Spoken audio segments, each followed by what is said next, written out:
Global Watch: How Balochistans' anti-terror law legalizes Pakistan's brutal repression. The illegal occupation of Balochistan by Pakistan represents a long-standing festering wound. The largest, resource-abundant, yet poorest province of the country, Balochistan has been reeling in the crossfire of a chronic armed insurgency and a disproportionate state response, in addition to systemic political and economic marginalization. Even as Pakistan was recently engaged in military confrontations with India, the most severe since the Kargil conflict of 1999, the Baloch insurgents kept intensifying their operations. Now, in the name of more effective counter-terrorism, the puppet government in Balochistan has passed another legislation that threatens to worsen the situation by legitimizing state excesses in the province. Amid vehement opposition by legal experts, human rights groups, and civil society, the Balochistan Assembly passed the Counter-Terrorism Balochistan Amendment Act 2025 on June 4.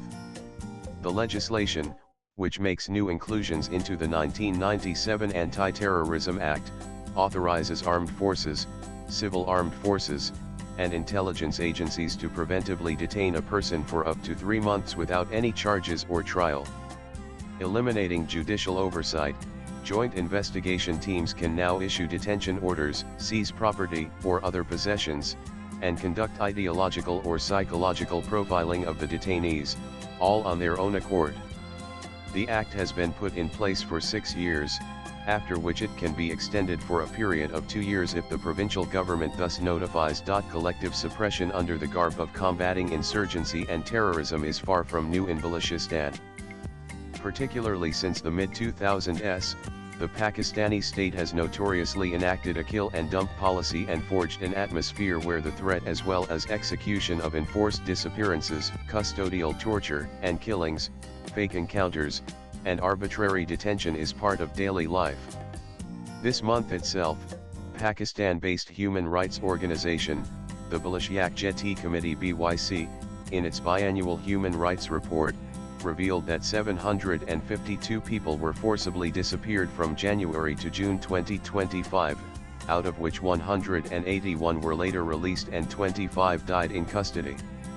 The report also registered 117 extrajudicial killings in the same period, with most of the victims reportedly being students and young political activists. Even when the act was a proposed bill in the Provincial Assembly, human rights groups, including the Human Rights Commission of Pakistan (HRCP), had staunchly opposed its passage over concerns that it would legalize state instrumentalization of enforced disappearances and arbitrary detention.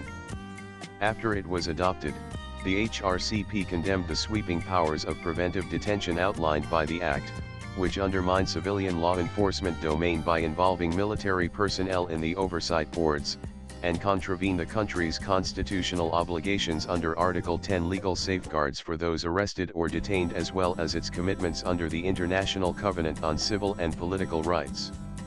The BYC, too, released a strongly worded statement, decrying the Act's grave violation of fundamental rights, including personal liberty, due process, and protection from arbitrary detention. Meanwhile, the Pakistan government is projecting the Act as a decisive framework against terrorist forces and something that will help end the issue of missing persons.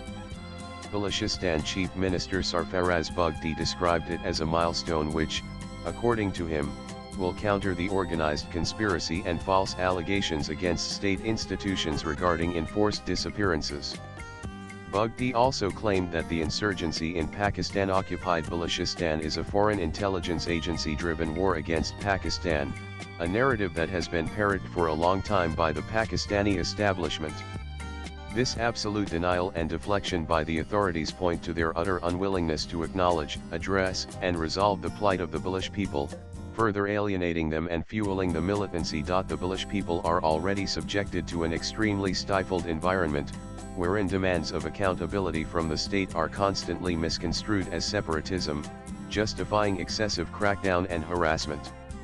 The BYC peaceful Baloch civil resistance movement, which has emerged as a resilient force in the past couple of years, has had to face constant vilification, disruptions, harassment, and violent crackdown by the state, with its leaders, including Marangalash, incarcerated. rather than taking advantage of a peaceful civilian platform that works towards state accountability and political reconciliation within the federal framework.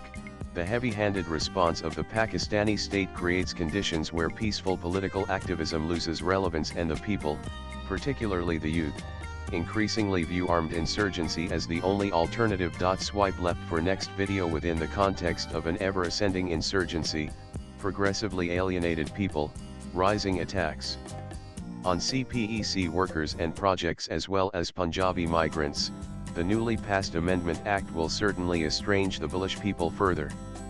The ensuing state excesses, which will now take on a robe of legal legitimacy, will exacerbate the security crisis in Balochistan. By introducing a blatantly exploitative and tyrannical legislation, Pakistan has further legalized the brutal repression in a region which it has illegally occupied since 1948. This is like planting an existential landmine and stepping on it while blaming others for the mess, which is a sole creation of Pakistan. The writer is an author and a columnist. His X handle is Arunanandliv. Views expressed in the above piece are personal and solely those of the author. They do not necessarily reflect News 18's views. Latest blogs.